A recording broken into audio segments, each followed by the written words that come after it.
of literal mini them. She was Daddy's little princess, and she couldn't imagine a different reality. Now she slept on the floor with her mother, in her mother's friend's one-bedroom apartment. Not much was said between Amahle and her mother that evening. They only exchanged somber glances.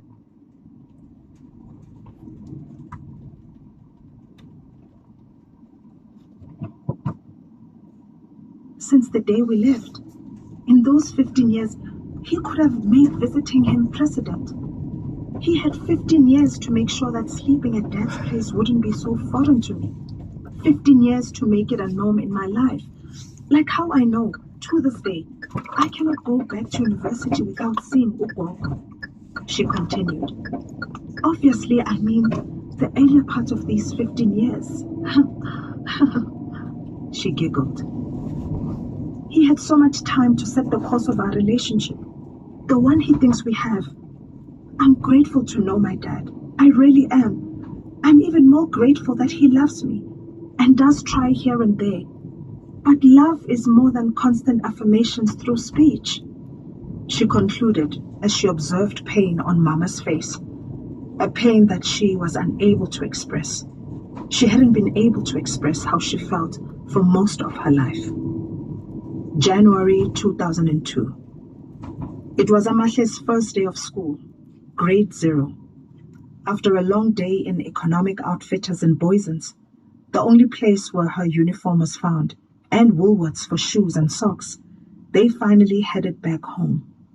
Her uniform was a little light blue tunic, navy blue jersey with a yellow, black, and light blue stripe detail by the V-neck line, a royal blue, black, yellow, and white striped school blazer, black school shoes, and white socks, which would undoubtedly be brown by the end of every school day. It had been a while since Amahle had seen Mama that excited. There was something other than pain in her eyes on that first school day. After making sure that Amahle was smartly dressed, Mama took endless pictures. Her eyes were teary. Amahle assumed that this was because of Mama's joy, but she couldn't help but notice the same torment in her eyes that never went away. Not even excitement could dull its presence. This was the first episode of Daddy Issues, written by Onkabetse Retabile Masobe, produced for SAFM by Patisa Makoba, and on technical, Wiseman Manduli. To get a copy of the book, contact the author on her social media platforms. SAFM supports a litter-free South Africa. Play your part in keeping our surroundings and environment clean. SAFM, leading the conversation.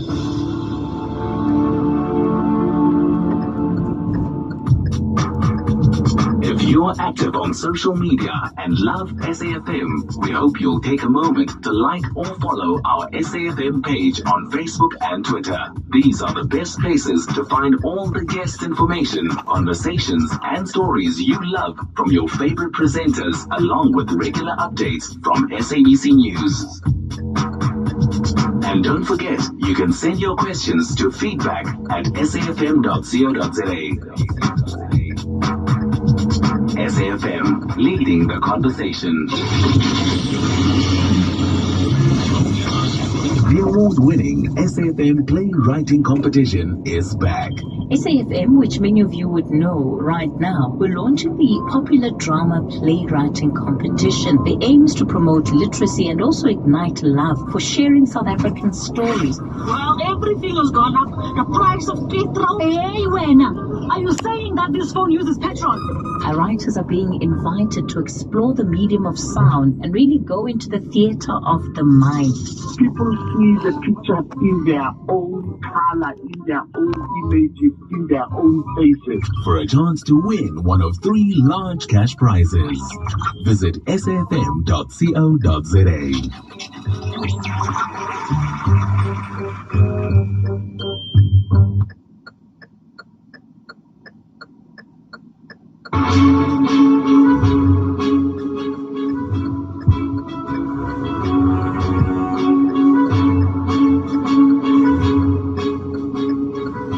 Well, it's 12 o'clock. o'clock on Tuesday, the 9th of January 2024. Very warm welcome to Updated Noon here on SAFM. Leading the conversation, I'm Sakina Kamwendo. Coming up in the next hour, Eskom has gone aggressive in that plant maintenance, almost trying to recover what we have lost over a period of time. It's going to take time for us to do that.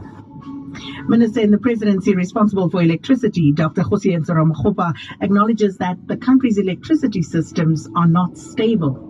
They've become a law unto themselves internationally, and this is totally unacceptable.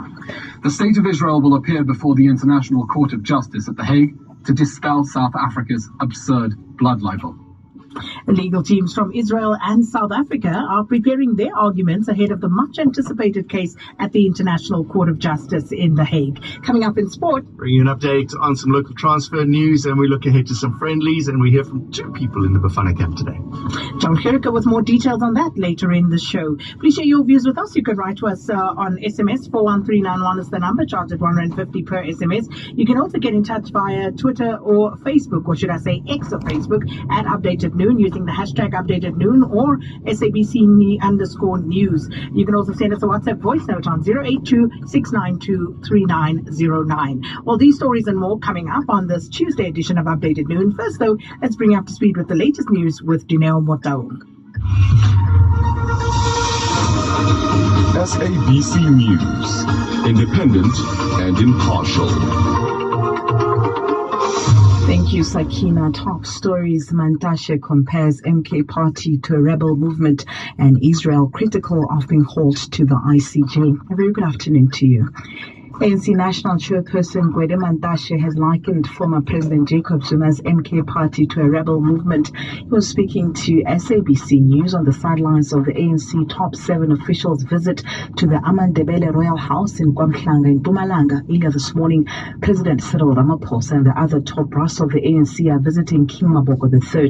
Mantashe says he's not surprised that Zuma is joining another party. He says it is common on the continent that former presidents who don't want to be led behave in that fashion.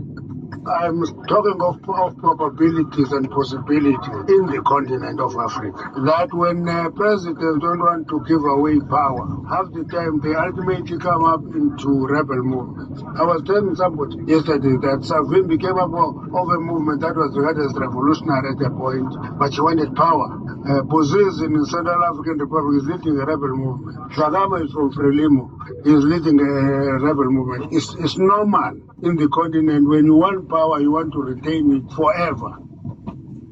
The Napuma Magistrates Court in Limpopo has postponed a case against a man accused of killing 2 women in the Oaks in Sekororo. Mutupi Dao, a prophet, is accused of raping and killing Helen Malipe and her daughter Kaugelo on the 29th of December. Justice Shebalana reports. Mutupi Dao is facing 2 counts of murder, 2 of rape and armed robbery with aggravating circumstances. It is alleged that Malepe used to consult Dao as a prophet, but on that day, Dao allegedly attacked and stabbed the 2 women at their home. And Malepe told her sister before she succumbed to her injuries that they were attacked by Dao. Dao was arrested at a hiking spot in the Oaks while allegedly trying to run away from the scene. He was remanded in custody until his bail appearance. I'm Justice Ishpalana, SABC News in Linyenye. We move to KZN now, where parts of Ladysmith were flooded again following heavy rain last night.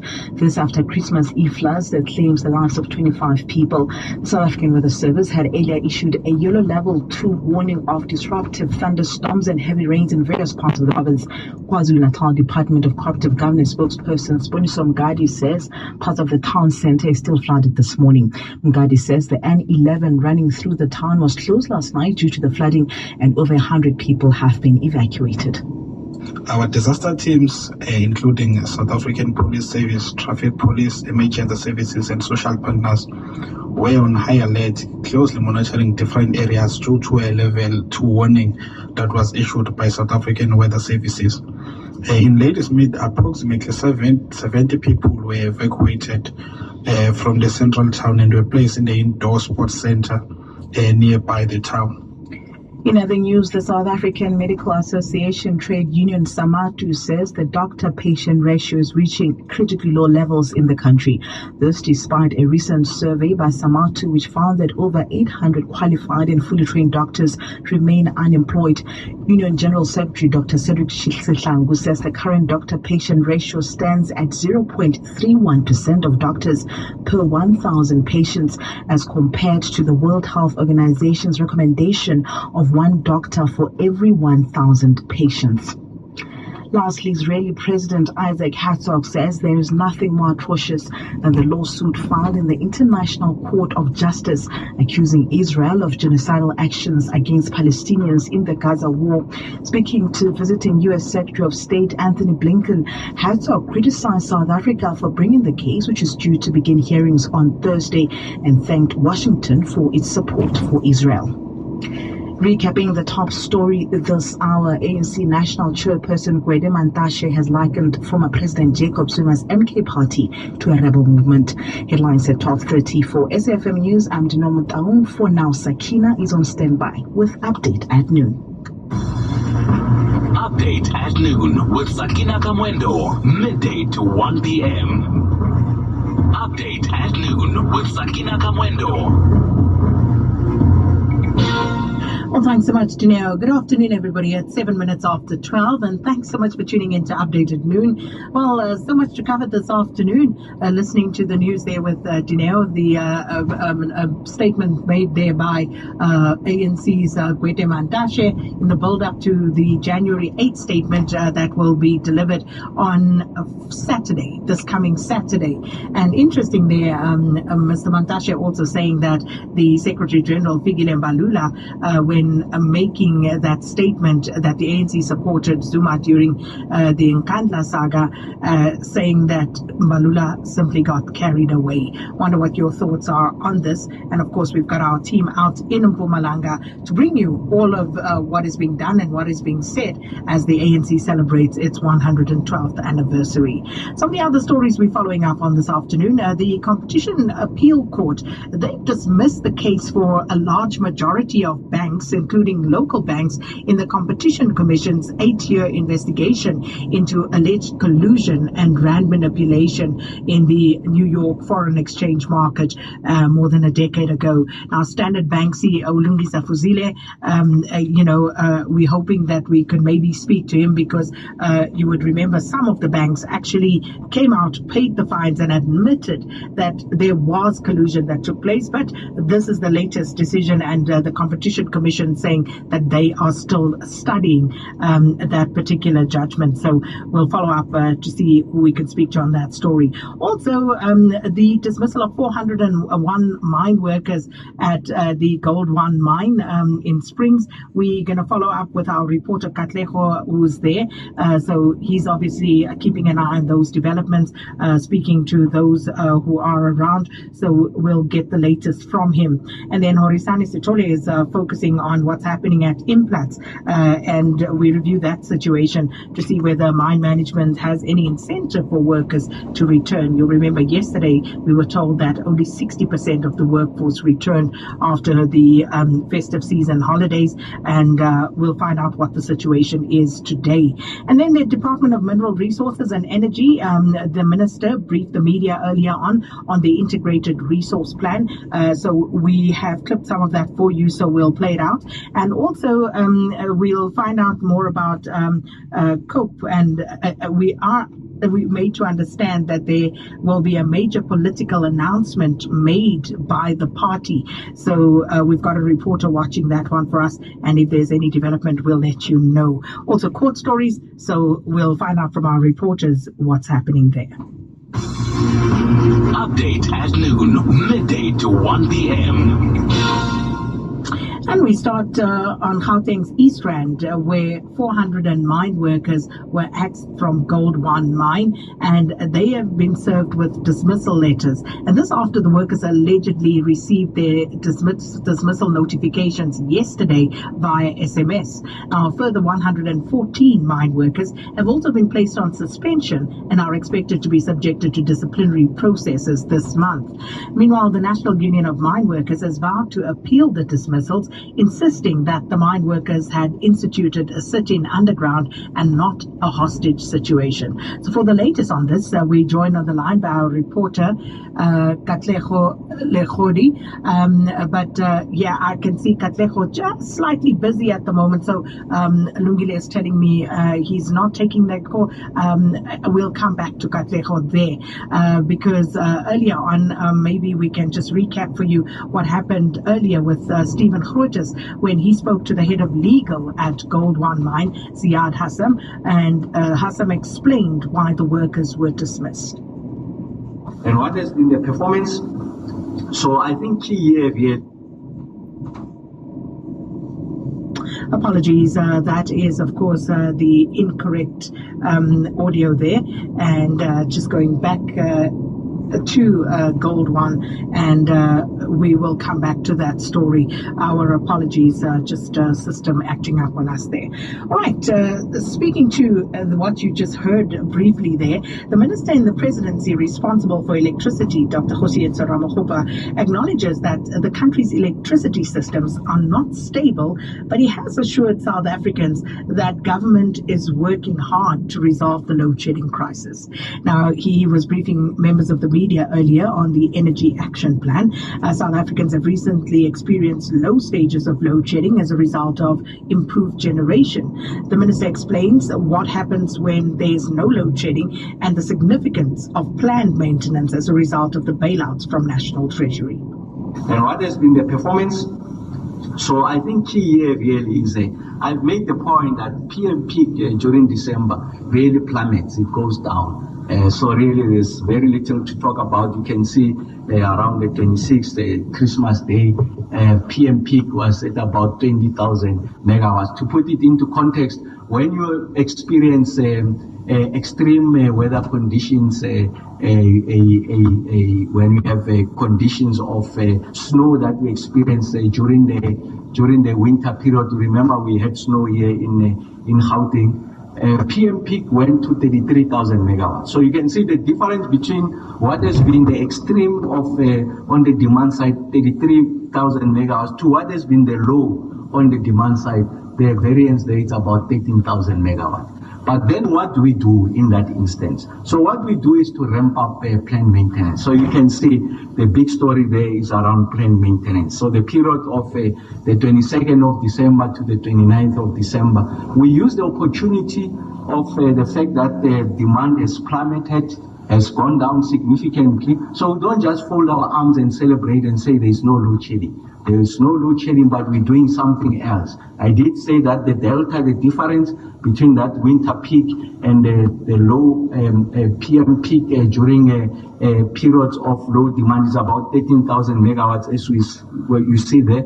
Then we took out 9,000 megawatts for planned maintenance. So I think it's important that there's that appreciation, the ramping up of planned maintenance. And that's what the team is doing. Just going back to the point I'm making, I did say that the system, the grid is unreliable as a result of legacy issues, underinvestment, no investment in some instances on planned maintenance. Eskom did not have sufficient funds to invest in that planned maintenance, thanks to the intervention by National Treasury that allowed that fiscal support. Now Eskom has gone aggressive in that planned maintenance, almost trying to recover what we have lost over a period of time. It's going to take time for us to do that.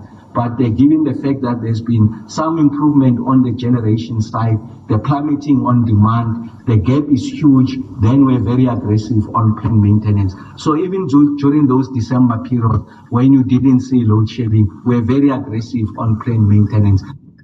Dr. Ramokgopa also highlighted other improvements at Eskom. And of course, one thing that the team has improved exceptionally well is on outage slips. Outage slips means that we don't keep to our promise to return the units at the time at which we had promised to return them. So the more they delay, the greater the outage slips. The lower the outage slips, it means that we are keeping to that promise, and the team is doing exceptionally well in addressing this situation. So I really want to say that, of course, you are experiencing a situation where you have no load shedding. I've made the point, the system is unreliable. We are working on that.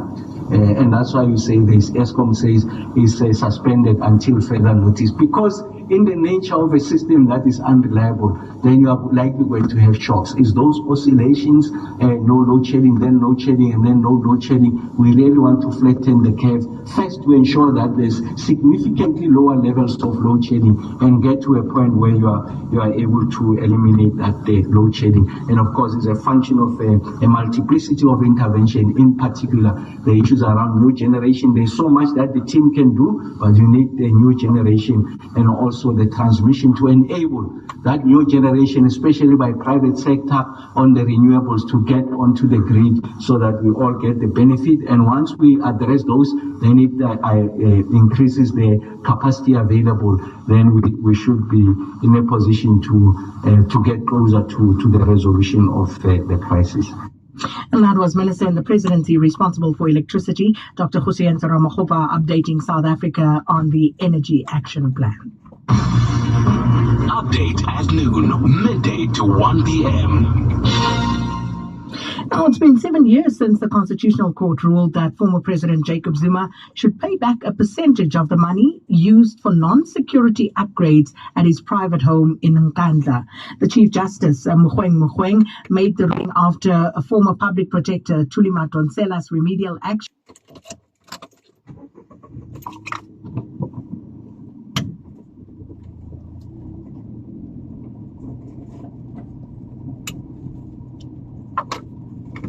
Is welcome. You can either send us a voice note or you can write to us telling us what you think. Now, getting back to that story of Gold One mine in Springs, east of Johannesburg, the company has axed 401 mine workers, and they have been served with dismissal letters after they received dismissal notifications yesterday via SMS. Our reporter Katlego Legodi is available for us right now, so let's go there. Katlego, first and foremost, good afternoon. If you could just give us a sense of what's happening at the mine today, and also just summarize for us exactly where the developments are at. To our viewers at home, our listeners at home, well, what's happening at the mine as we speak right now is that operations are ongoing. There's a high police presence and a high security contingent outside of the facility just to guard this particular facility that saw about 3 demonstrations there last year. So this is just on the other side of the mine, their fruit fly operations. This is where we're finding workers gathered there. This is where we're seeing the disciplinary process. Even today, and others even more or less coming through for an appeals process. So that is the latest coming out of this mine. Katlego, what is being said by the mine workers, of course, those who have received those dismissal notifications, as well as those who have been suspended, what are they saying?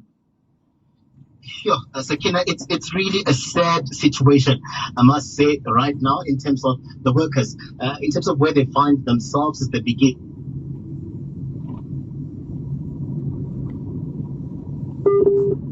And facing the cost to really make the best out of the year 2024, but the year starting on a rocky note. For most of them here, the cost of living is too high, and most of them are just talking about how they can't afford to be out of their employ as we speak right now. In actual fact, Sakina, I had the business a sense how the workers are receiving this dismissal by Gold One Mine. Daniel, welcome to SAFM. You're in conversation with Sakina. Nna ke ba bang ba le gore a se ra kry-a pay on December, so ra re tla re ke founela TNA gona ko mmerekong ke botsisa gore na go jaragang, a re ne ke ba bang ba le gore bane ba dismissile ka re na ke dismissile bang ke sa kry-a message gore a tle gore na go jaragang, and then dismissa ka ke tla ke tlo kry-a ge nna ke tla kgona ka latelela mo. So a bolela so a ra ena ga le bula lena le jere gore ne le tla fleng le tlo tla le go kry-a mapepa nna dismissal. So ga we re lo so ke sa letsetse lona lepepa le we re le battery di-company number tsa rona ba fekile ka gare ba tlotla ba tla ba re bitso re fa tsone dismissal tse yona e bohloko because ba re fa dismissal ka motsotso wa mafelelo so re kgonne ka ba anta siping ya mathomo and ha re tlo go yona ba bile le chance e ntšhi gore ka ba tla ba lokisitse dilo tse re feletse re tla re bona mmereko ba re berekisana ba shop so nna re makala go tla ba December re tla re sa bole ba bola ba rene re dismissitse no a send mo a le le bana ba na re sene lo ba ka ngwana fast ba re botsa nna dismissilo ka tabedi ni fo re ne one day be le ati ba ka bana ba tla ba ka gona ka re fa something se lo ne se ba re for ba bereke ka mka gare. If I can come in there, Sakina, Daniel is one of the workers, and he was just saying to us that it's disheartening in terms of where they find themselves right now. They were redirected from their main facility where they would clock in every morning to where we are right now, Fort Flay. This is where they're getting served, and he's saying that most of them did not even get their December salaries in terms of what they were expecting from the mine emanating from those demonstrations. The National Union of Mine Workers is here. It just started with that process of appeals, just calling on the workers to come through, those that are in need of representations. But remember that the sticking point, Sakina, in terms of where we find ourselves, was the closed shop agreement that saw the NUM only recognized as the union here at Gold One Mine, and that has since ceased to exist on the 14th of December. And that closed shop agreement was terminated, meaning that AMCU can be recognized now, can organize here, but that too is a process because the CCMA has to be roped in. They have to verify the details of some of these workers, and most of them are in limbo in terms of who do they go to right now for representation on an appeals process over the dismissals. Do they go to AMCU? Do they go to the NUM after having made it clear that they don't form part of the NUM anymore? Just a final question, Katlego, in terms of the feeling on the ground by the workers, those who have received their dismissal letters or are waiting to receive them. Is there any threat of another protest erupting at this stage? At this point in time, there is no threat to that. So most of them are just worried about their jobs. So they're thinking of just trying by all means to really get what belongs to them, which are their salaries of December. And most of them are also trying by all means to really get back into the employ. Hence, they are here, gathered here, trying to organize themselves and also try to find a way forward outside of them demonstrating. They've been barred, Sakina, from coming anywhere near the mine, which is why we don't find them outside of the facility today with the police on by. So they're trying by all means to salvage what is left following those demonstrations last year, with the mine maintaining here that further disciplinary processes are afoot, looking at the fact that there are about 140 of those members that have not been dismissed, but they were part of this group that were just forming part of that so-called hostage situation, sit-in as they describe it. But really, it's a waiting game in terms of how they're going to fare and how the unions then will come forward for these particular workers. But a threat to strike action is something that is just far from their mind in terms of what I'm picking up from the ground.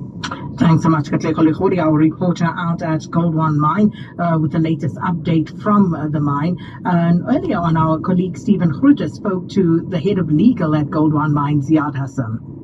So the 401 employees that have been dismissed following their involvement in the illegal strikes of October and December of last year. Those employees that have been dismissed contravened our internal disciplinary code. They went against two court orders by the Labour Court, which prevented any illegal strike action from taking place. In terms of in both instances, depending on your characterization of it, they had turned out as hostage situations where fellow employees were being held underground against their will, and so that warranted criminal charges as well. So internal disciplinary charges were brought against the employees that were involved, and once the employees had been found guilty, there was really no alternate sanction other than dismissal. Okay, so all of these 401 workers were you say, depending on your characterization of it, were involved in hostage taking. They were holding other workers against their will. Correct. So they were holding other workers against their will. Not all of the 401 employees would have been instigators in holding others against their will, but they were all engaged in a planned sit-in, which was designed to bring the company to its knees. And they were not among those that were against the protest action. And so that was the distinction that we had drawn through the disciplinary process. It can be quite difficult to determine whether someone, sometimes, especially in an underground situation, was acting voluntarily or acting out of fear. Now, you've got people underground, some of them being taken hostage. You say others that some of these people were involved in hostage taking. I mean, are you able to say in each and every case that the person involved was acting of their own free will?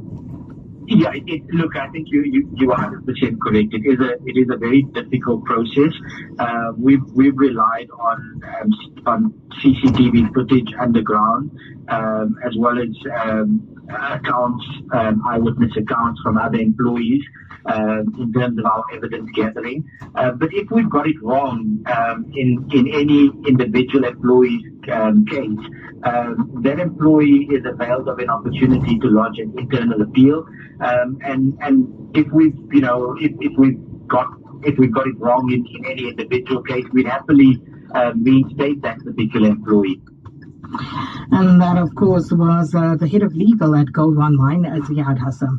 We got to take news headlines now, but of course, welcome your comments. So let us know what you think, and we will share that with the rest of the listeners. But right now, Dineo Motaung standing by with your latest news headlines.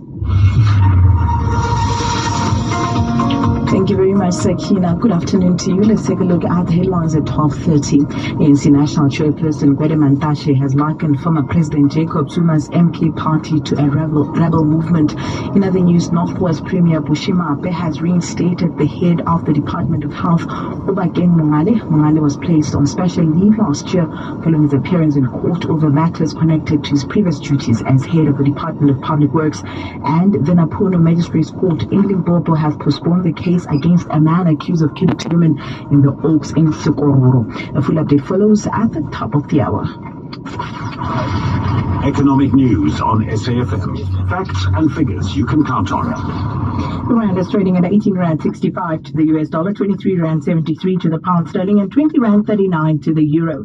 The euro is trading at $1.09 and the dollar is at 143 yen 90. In Brazil, $1 US is trading at 4 real 87. In Russia, it's trading at 90 ruble 64. India, 83 rupees 10. And in China, $1 US is changing hands at 7 yuan 15. Markets in Asia ended higher today. Hong Kong Hang Seng and mainland China's Shanghai index was slightly up. Japan's Nikkei gained 1.2%, while India's markets were around 0.5% firmer at the close of trade. The JSE mixed at midday. The all-share index is flat at 74,100. The industrials 25 index has shed 0.3%. Financials have added 0.2%. Top 10 resources index is 0.2% down, and the precious metals and mining index has declined by 0.4%. On the capital market, the yield on the R186 government bond is at 8.61%, and the yield on the R2030 at 9.73%.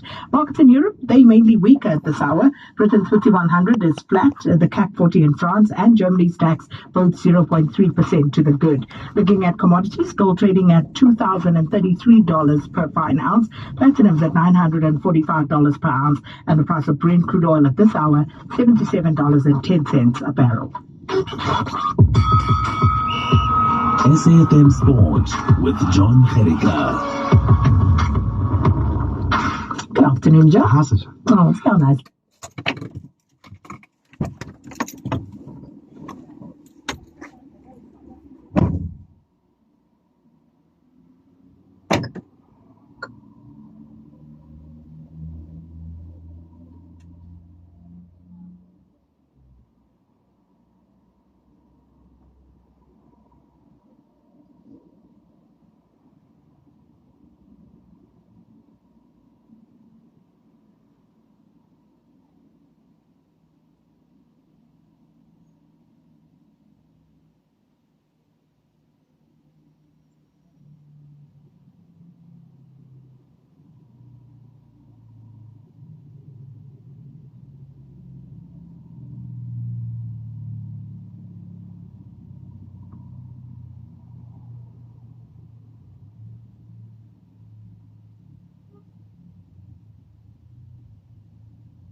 We have a big problem. You won't see the end. So, yeah, it's very, very frustrating. But anyway, we made it to here. Bradley Cox based plays South African on the motorbike on his BAS World KTM Racing team, 57 minutes off the lead. And finally, new All Blacks coach Scott Robinson says he was pressing New Zealand Rugby to change its rule banning overseas-based players from test selection. The governing bodies refused to budge on the issue, believing selecting players enticed overseas on big money contracts would weaken the domestic game at Super Rugby and provincial level. Look what I've talked to and opportunity to the board, just as of rugby, with Jaggers, Hartley, Spain, and I think I talked to you previously around just keeping an open mind where we are in that space. That's what I've asked for, and I've asked for, can I please have someone come and pay for us, but keep an open mind where the game is at the moment, where it's currently. It's moving quite quickly, as we know, because of on and off field, and players and decisions and contracting, so I want to be a step ahead of us, so keep an open mind. Just sorry for that. At your sports, there's more through the afternoon. So just before you go, you told us about Sundowns, about Pirates, and I think they're doing relatively well. So Chiefs, I think. Well, there's nothing in the rumour book about any changes and purchases and things, and as soon as I find something, I'll let you know. Yeah. But sometimes I do on the DL, and it's still early. We've got a whole month. Yeah, I'm worried because, when you're not doing well, it's just like Arsenal. You should be first in line. You should be. But then maybe it's January for them as well. You see, maybe the money's a little bit short. But we'll see. If I see anything, I'll let you know. Okay? Thank you. Bye. Bye. Update at noon, midday to 1 p.m. And that's John Herker. He'll be back with more sports news tomorrow. All right, let's listen to some of your voice notes. Good afternoon, Sakina. I beg to differ to the national chairperson of the ANC, Mr. Gwada Mantashe, when he say the ex-president he formed a rebel party against the ANC. No, there is no one who is fighting in this country. All the political parties that are formed now recently, the main reason for the formation of those is for the votes. It's for the people to vote. So it's about us to choose who we want to vote for. So the ANC, let them stop this Zuma's issue. The ANC must concentrate on their manifesto and try to regain the trust of the people. Now the bomb that just came yesterday with the Secretary General, that is the downfall of the ANC. The ANC must address that issue of the Secretary General. He caused the damage to the organization. Let them forget about Zuma. Let them deal with the General Secretary, the damage he caused to the organization by telling the public that they lied. How can we trust them anymore? No, they must leave Zuma and concentrate on their manifesto. Thank you. Pito Yin Hasvata. Sakina and Influence FM listeners, good afternoon. My name is Tulani Nzima in Credence. Sakina, our country has just turned into a banana republic. Think about this, the rand manipulation. The Standard Chartered Bank gets to be one fined. They confessed in New York, USA. They get to be fined. They come to South Africa. They get to be fined. Admission of guilt of 43 million. Credit Suisse and Credit Suisse USA admitted guilt in New York, and guess what? ABSA, through Maria Ramos, they fined two of their employees to have participated in rand manipulation, and Maria Ramos apologized to the country. And we are told that there's no case. When people are confessing that there is a case where we have done rand manipulation, I think we are just a banana republic. Sakina, thank you. Well, thanks so much for those voice notes. And that's one that I want to watch because the Competition Commission said that they are still studying that particular outcome. So we'll wait to hear what they say and how they plan on taking this further, if at all. But of course, also just a few quick messages that have come through other platforms. Umpetu Koza says, Sakina, the ANC made a huge mistake by voting Fikile Mbalula to the position of Secretary General. The guy should have been a spokesperson. Pretoria Pretoria CPIC, by the way, is doing a great job. So impressed with all the staff taking their job seriously. That's from Petu Koza. And then Vugani Ngobo says, Sakina, what a sad way to start the year for these Gold One mine workers, from not being paid for December to being served dismissal letters at this very difficult time. Hopefully this can be resolved. Otherwise, they'll have to join most in the unemployment stats. And then Bramoro says, SK, why is Mayor Angie Motsecha silent on the school uniform saga? Isn't it time for her to retire so that the youth can best handle the Department of Basic Education? So those are your messages. Thank you so much for that. And please feel free to continue sending us your views. Update at noon, midday to 1 p.m. Well, the Competition Appeals Court has thrown out the case against 23 of the 28 banks that were accused by the Competition Commission of rigging the rand. Now, the case was dismissed against all the South African banks appealing the case, except Investec. The Competition Commission had suggested that the implicated banks in the alleged rand manipulation generated about R1 trillion a day between 2007 and 2013. The court says that the Commission has failed to produce sufficient evidence to implicate them in any wrongdoing. So for analysis, we join on the line now by Chief Economist at the Efficient Group, Dawie Rood. Dawie, good to speak to you. Happy New Year. Welcome to Update at Noon. Yes, thank you so much, Sakina, and a wonderful New Year for you as well. But of course, we start off quite hot in this new year with this particular judgment. So give me your reaction to this first and foremost, Dawie, to this outcome and what it essentially means. No surprise. Absolutely no surprise here. That's exactly what I thought the court is going to decide. And these kind of things are extremely difficult to prove to start off with. And secondly, I'm pretty sure that the banks, this is just simply not worth it for the banks to collude in trying to manipulate the exchange rate of the currency. It is possible that some individuals could have tried to collude somewhere. That is certainly possible. And I understand some of the banks that are still on the hook, there could be some individuals there. But for the banks to collude somehow and to get to affect the exchange rate of the currency, that is something that is unlikely to have happened. It's very difficult to prove that, and even the banks in South Africa won't be able to, on the longer term, manipulate the exchange rate of the currency. Remember, the South African Reserve Bank themselves, at a certain time, wanted to affect the exchange rate of the currency, and even the South African Reserve Bank was not successful in this. So I'm absolutely not at all surprised with the outcome of this specific case. So, as you say, difficult to prove perhaps, Dawie, but does that mean that it didn't happen? Because you have some of the banks who've already admitted that, they were part of this collusion. Sakina, let me give you an example. Say, for example, you and I, we trade something, and I decide today not to make my wares available. So I decide not to trade today. I'm a trader, and I decide not to put a bid into the market today or a sell order in the market today. So I'm not participating in the market because I want to give you a chance to do a specific transaction. Is that market manipulation? I understand if you and I decide, listen, we're going to fix a price somewhere. But if I simply do not participate in the market, is that market manipulation? And that's the kind of thing that you need to prove.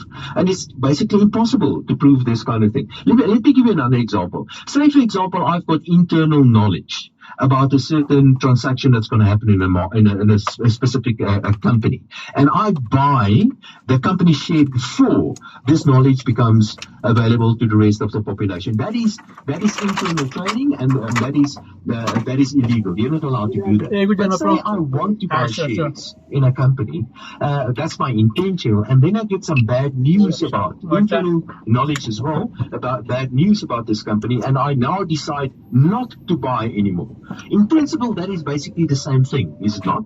But how are you going to prove that? It is basically impossible to prove this kind of thing. The reality is that people with internal knowledge about certain things, by buying and selling, they make this knowledge in a way available to the market. And by making this knowledge available to the market actually becomes more effective and efficient. So apart from the fact that it's basically impossible to prove these kind of things, by using certain internal information, you're actually assisting the market in what economists call in price determination, in discovering discovering the right price for whatever product you use. That, of course, was not the Competition Commission's view going into this case, and they were rather bullish in terms of their prospects, you know, talking about some chats.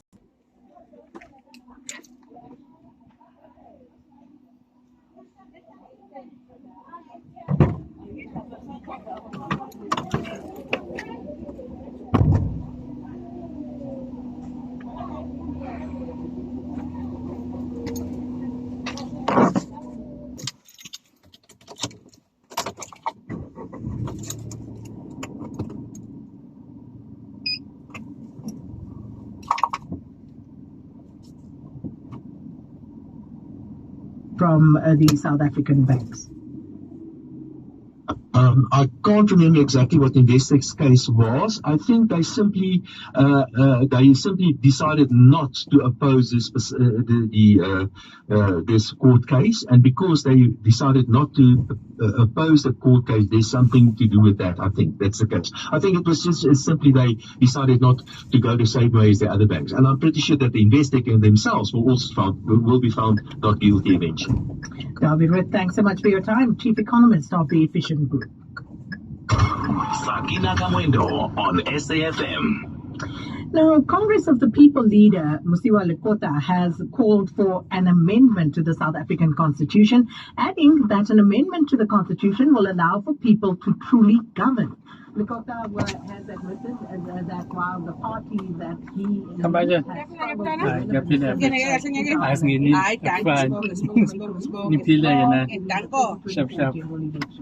Speaking to members of the media earlier today, Lekota calls for the electorate to realize that they hold the power with their votes.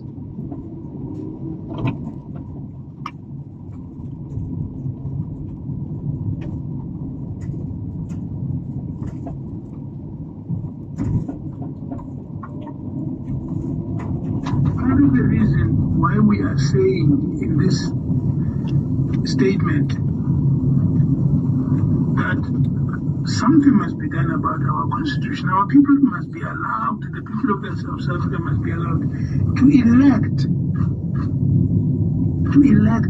who will govern them. Genuine elections, genuine rules, and all of that. You can see it by the actions in various communities. Today they have blocked the road to go into Wandebele,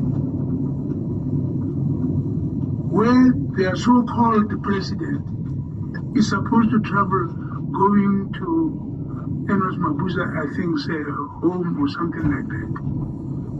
That's what's happening. But what does it tell you? The people want something different. If you don't understand that message, you won't understand. The people want something different. They definitely don't want this. I didn't go to Robben Island and all the prisons. I didn't go there so that we could have this nonsense we're having here. And I do want to go and say to the people of South Africa, we spent some of the best years of our lives in Pretoria prison, in Sun City. We are the ones who call that prison Sun City, on Robben Island and so on. Is that really what is happening today? Is that what we wanted for our people? Definitely not. When I walked out of Robben Island, I was a member of the African National Congress. I joined the ANC there, not the armed struggle. I didn't join the military. I joined the African National Congress. Satisfied after I had read, because the Freedom Charter was banned earlier than that. And we had to find it where in hiding somewhere and so on. But when I came from there, I was quite convinced this is the freedom I want. And read and I want. We set up the structures of the African National Congress after we managed to persuade the Afrikaners with President Mandela and other leaders of our people to say to them, to say to the Afrikaners, we want peace in this country. We want peace in this country. Let us go back and sit with all of us, discuss with black and white leaders of our country so that we can have peace, and when we have peace, we can all work together to build the South Africa of our dreams. But is this what we wanted to have?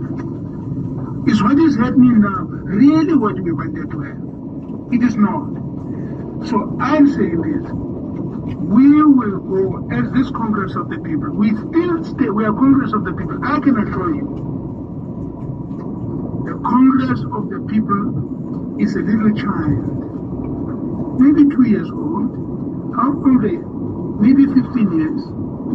It's a little child, but it's a growing child. Please say, if you don't understand that this is a growing child, the Congress of the People is not going to pass. It's not. The African National Congress is old. It's very old, 112 years old.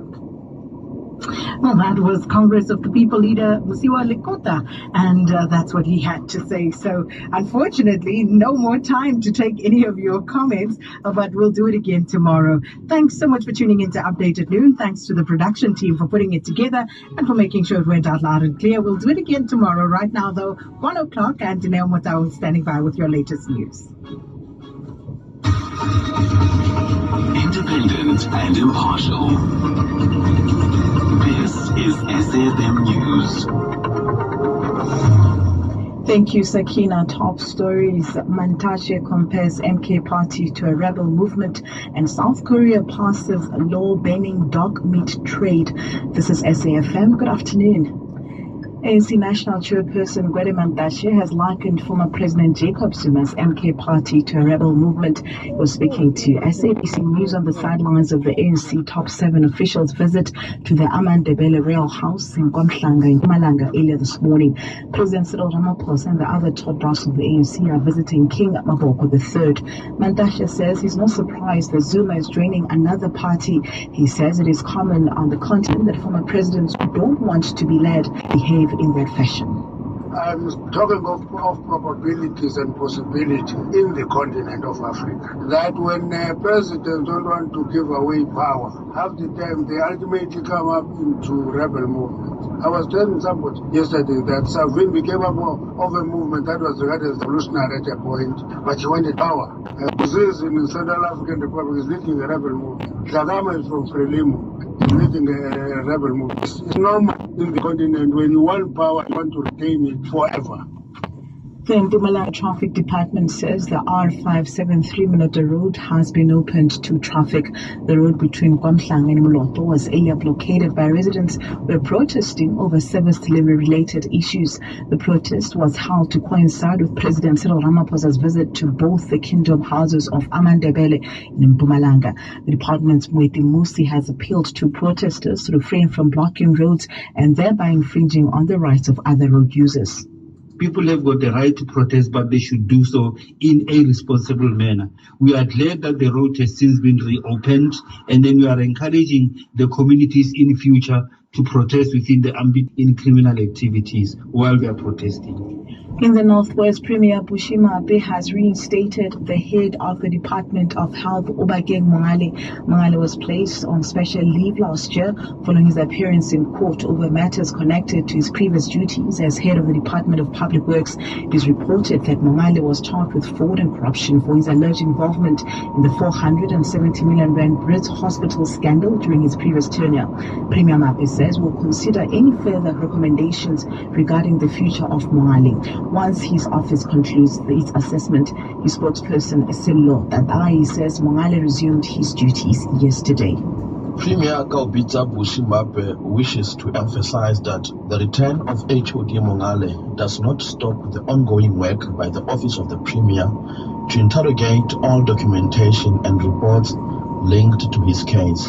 Now, the Premier has consulted extensively, and after obtaining legal advice, the Premier has come to the determination that there are no valid exceptional reasons to extend the special leave of the HOD. We move to Limpopo now, where the Napuna Magistrates Court has postponed the case against a man accused of killing 2 women in the Oaks in Sekororo. Mutupi Dau, who's a prophet, is accused of raping and killing Helen Malepe and her daughter Kaugelo on the 29th of December. Justice Shepalana reports. Mutupi Dau is facing 2 counts of murder, 2 of rape and armed robbery with aggravating circumstances. It is alleged that Malepe used to consult Dau as a prophet, but on that day, Dau allegedly attacked and stabbed the 2 women at their home. Helen Malepe told her sister before she succumbed to her injuries that they were attacked by Dau. Dau was arrested at a hiking spot in the Oaks while allegedly trying to run away from the scene. He was remanded in custody until his bail appearance. I'm Justice Ishpalana, SABC News in Linyenye. Lastly, South Korea has passed a new law which aims to end the slaughter and selling of dogs for their meat by 2027. Its goal is to end the centuries-old practice of eating dog meat. Dog meat has fallen out of favor with diners over the past few decades. Young people especially shun it. Recapping the top story this hour, ANC National Chairperson Gwede Mantashe has likened former President Jacob Zuma's MK party to a rebel movement. Headlines at 1:30 for SAFM News. I'm Dino Mutamu. The Full Circle with Bridget Masinga, Monday to Friday, 1 to 3 p.m.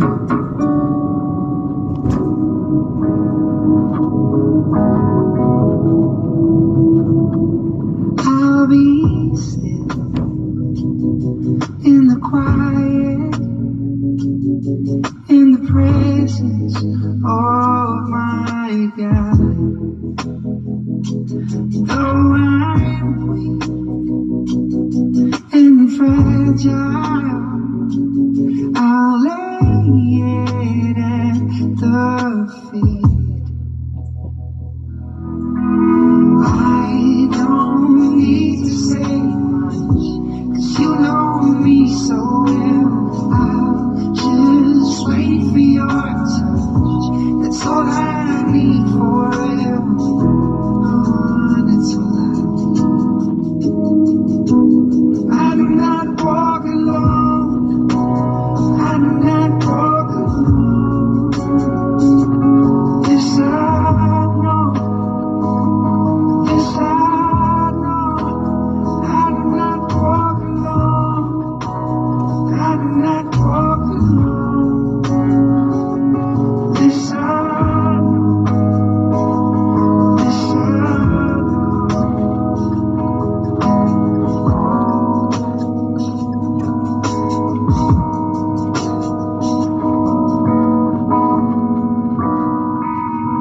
I'll be still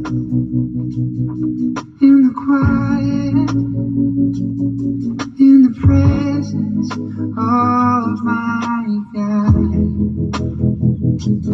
Though I'm sick and weary, I won't take my eyes off the light, 'cause I do not walk alone. No, no, I do not walk alone. Yes, I know. Yes, I know. I do not walk alone. No, I do not walk alone. Yes, I know. Yes, I know. Oh, I don't need to say much, 'cause you know me so well. I'll just wait for your touch. That's all I need forever.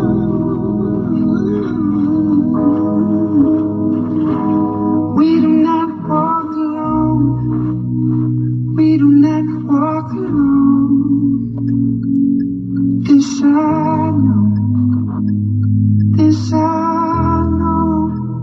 We do not walk alone. No, we do not walk alone. This I know. This I know. It is J Something, I Do Not Walk Alone is the name of this particular single. Penned, produced and recorded and safely stored in the archives of his laptop during the beginning stages of the international global lockdown. It's since found its way into the music streaming portal, so wherever you download your music from is where you can find that particular song. He released it last year, middle of last year. That was a J Something with I Do Not Walk Alone. And you can understand in terms of the lyrical context as to the time frame that it was written at a time of isolation, at a time when so many of us felt so alone, at times exclusionary musical form, and what that has meant in reality in as far as attracting new audiences into the space. We're going to have that conversation, and then of course on the other side at 2 o'clock we're going to look at health matters and still so much more that's going to come up on the show today. 061-410-4107 is the number that you can WhatsApp us on.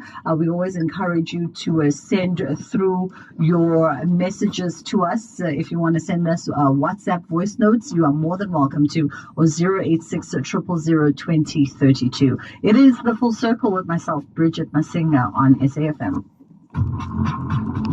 If you're active on social media and love SAFM, we hope you'll take a moment to like or follow our SAFM page on Facebook and Twitter. These are the best places to find all the guest information, conversations, and stories you love from your favorite presenters, along with regular updates from SABC News. And don't forget, you can send your questions to feedback@safm.co.za. SAFM, leading the conversation. Bridget Masinga on SAFM. It is The Full Circle on SAFM as we kick off the conversation that this afternoon. It's just gone 10 past 1 o'clock, well, closer to 15 more than anything else. In fact, William Gumede is on the line, and he's our first guest today. He is the founder of Democracy Works Foundation and authored Restless Nation, Making Sense of Troubled Times. Good afternoon to you, William. How are you doing today? Good afternoon, and thank you for having me here, and wish you a blessed 2024, and also to the listeners of blessed 2024. Thank you so much. We absolutely receive that. Let's get into it. So, I guess the premise of today's conversation, as you write, South Africa is in need, as you perceive it, of a new society-wide consensus since replacing the one that was forged after 1994, following the end, of course, of formal apartheid. And that is where we will start our conversation, I guess. And perhaps let's start by getting an understanding to say, when you write around a countrywide consensus, what should be understood about that in terms of what does that take into consideration? Yes, my argument really is that we need a new society-wide consensus that can replace the one forged after 1994. At the end of apartheid, we had a consensus that has taken us to here where we are now, and the country now is in a crisis at almost every level. Breakdown of rule of law, even our country culture has become very toxic because of state failure. Many people are being left behind, high levels of abuse against women, patriarchy, and so on. So really what it means is just, the consensus in 1994 has actually collapsed. And now we need something new that can be embraced by all parts of society, every political party, every group, every community, no matter their color or their ideology. Now, in many countries, actually, after big crises, mainly after the Second World War, when countries came out of crises, have actually also managed to couple together consensus sometimes on really key issues to take their countries into success, prosperity, stability, and so on. In post-war Western Europe, welfare states in those countries really was one of those consensus where people decided, look, they have to look after everyone, have to be looked after in the country, they have to get some kind of stability in the country, they have to have professional public services, and they also have to have basic moral values that everyone in the society is like, no matter what religion or what culture you are. And we've seen Germany was successful, and even outside in Japan, they had a success. They created consensus after they lost in that war, and even in other developing countries, we've seen in Mauritius after when they had a massive crisis, sort of the Land Liberation Project ended in a crisis, and the old Labour Party, the independence movement was in a crisis.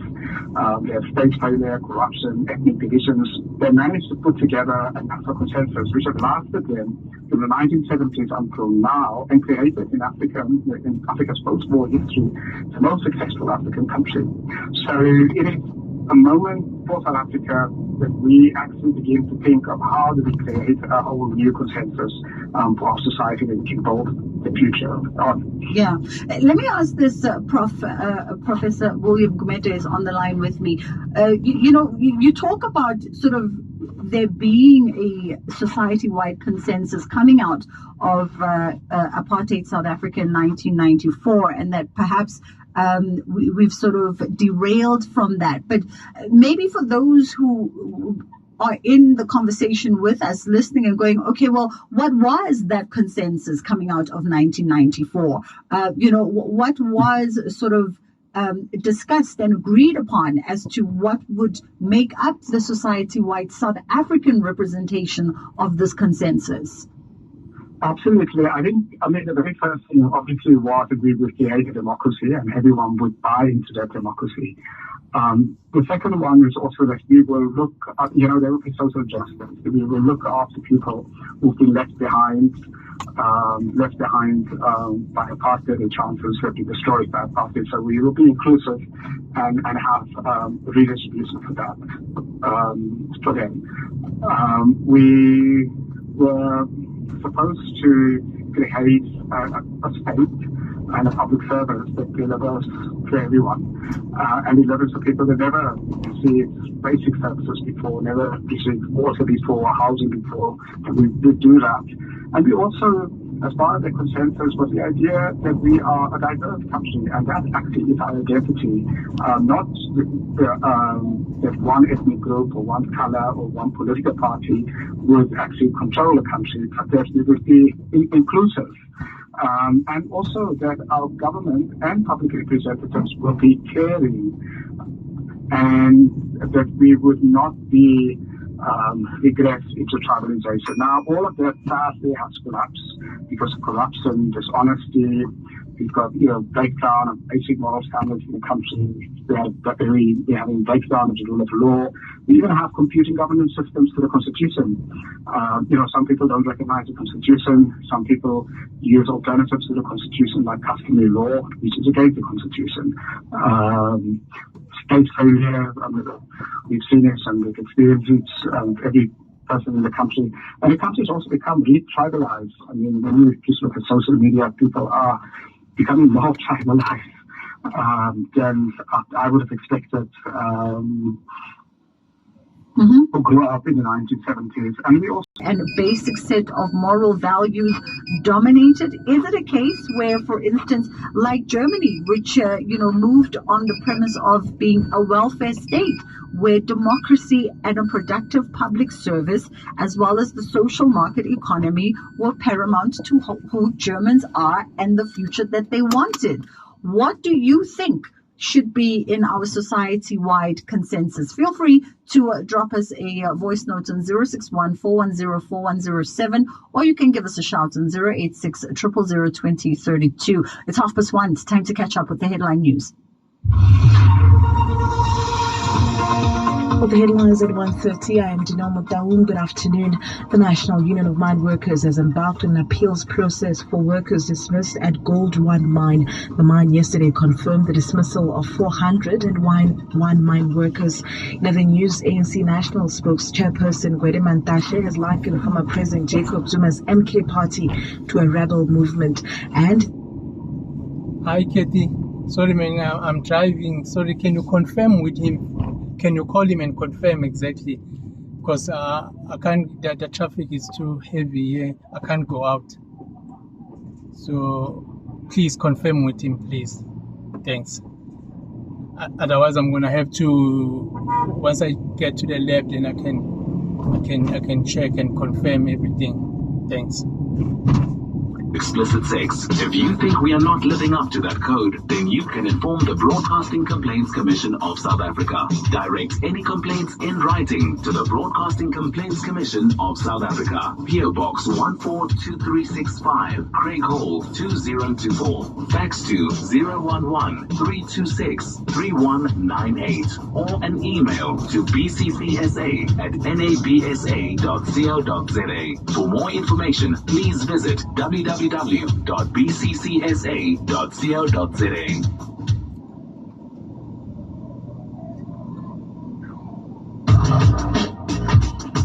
Bridget Masinga on SAFM. It is the full circle with myself, Bridget Masinga. 061-410-4107. That is our WhatsApp line if you'd like to weigh in on our conversation this afternoon. In fact, let's go to WhatsApp quickly. African to include everybody widely in South Africa, irrespective of their color, creed. Especially, I want to say to the black leaders, they must forget about this thing of tribalism. You know, tribalism is poisonous. Tribalism is like a poison amongst the people. Yes, we know where we come from. We are different cultures, but if one culture dominates another culture, that's the problem. Because you are a leader of certain tribe, now you favor your own tribe. That is very, very, very scary, and it can cause civil wars. So we need to be diverse and unite in South Africa. Thank you very much. All right, issues of inclusivity. And Prof. William, you mentioned that as well, to say, at one point, coming out of 1994, the consensus was to create a democracy that would be inclusive, diverse, and representative of all. And if, as you mentioned, if social media is anything to gauge on, one would see that there are divisions that are being sowed into South African society, whether directly or indirectly. No, absolutely. I mean, it's a diversity as our identity will have to be. Hey, Redman, you ready? There are sadly some. Okay, cool. Give me like less than 5 minutes. I'll be there. Correct. Thanks. Bye. They are very, very wrong.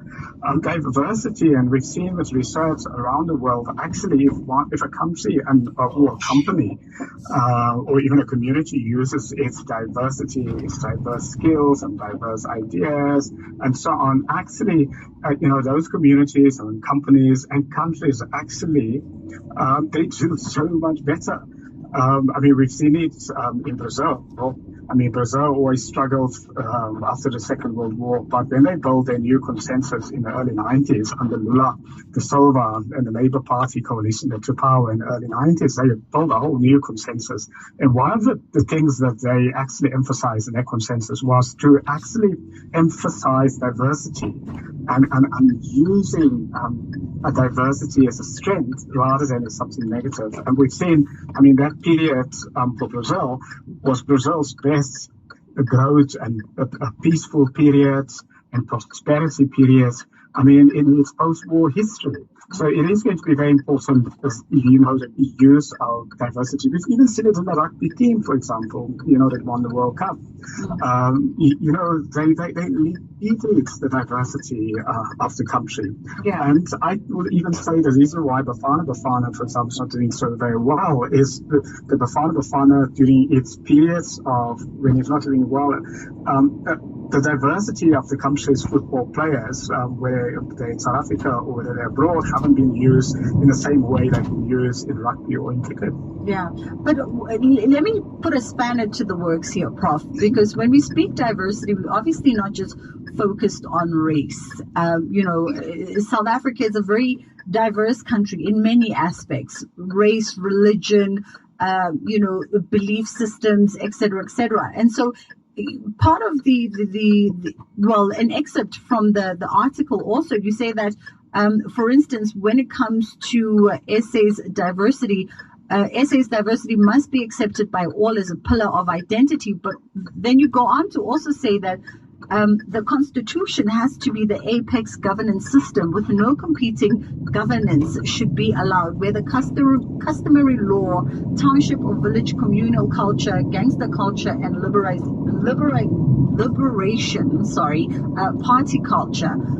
And now to tie it back to diversity, a country like ours that is so nuanced, so many African countries, so nuanced, comprising of so many belief systems, so many people, so many languages, so many religions, so many cultures.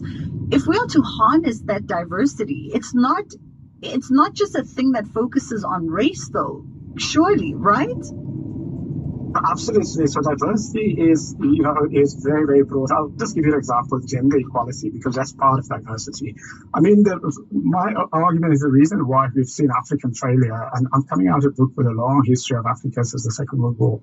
And one of the reasons why many African countries have failed since the Second World War, I mean, when I say failed, only 5 or 6 African countries since 1945 have actually been successful out of 54, 55 African countries. I mean, that is a terrifying statistic. So it has just been bad in Africa.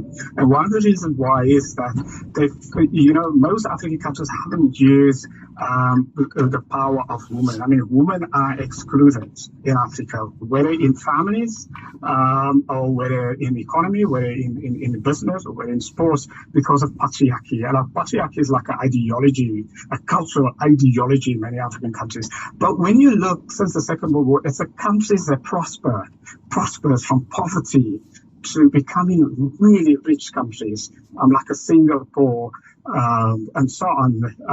They've actually introduced gender equation idea was put across. And my view is that the leadership of South Africa from the beginning of democracy until now have lost that message of the Rainbow Nation, and we're becoming more and more divided, and in fact, we're getting lost. I agree that diversity is very important. I mean, we are so fortunate in South Africa. We spent centuries, blacks and whites spent centuries before the democracy, learning from each other.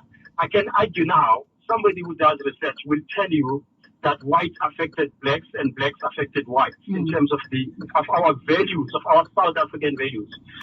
So we should have taken advantage of that and make everyone proud of who they are. But number one, you are a South African. And I think we lost it at that point. And it's very, very disappointing to see now the total erosion of intelligentsia in our leadership. Yeah. The liberation struggle was started by people who were intelligent. The Anglo-Boer War ended, and the English and the Boers agreed on a union of South Africa, and it was based on that intelligence. And now we just don't have a direction at all. ATM, we have to wrap it there for this afternoon, but thank you so much for that, for your contribution. That is where we have to leave it. We've got Doisy out in Port Elizabeth, who also messaged us around the issue of democracy and perhaps having to interrogate what democracy looks like in an African context, incorporating African values and techniques versus a Western approach. But that idea often being brought up and often being rejected as well. Let's go to a break and then come back and get into stages, pages, screens, and more. Professor William Gumede, I appreciate the time with you this afternoon.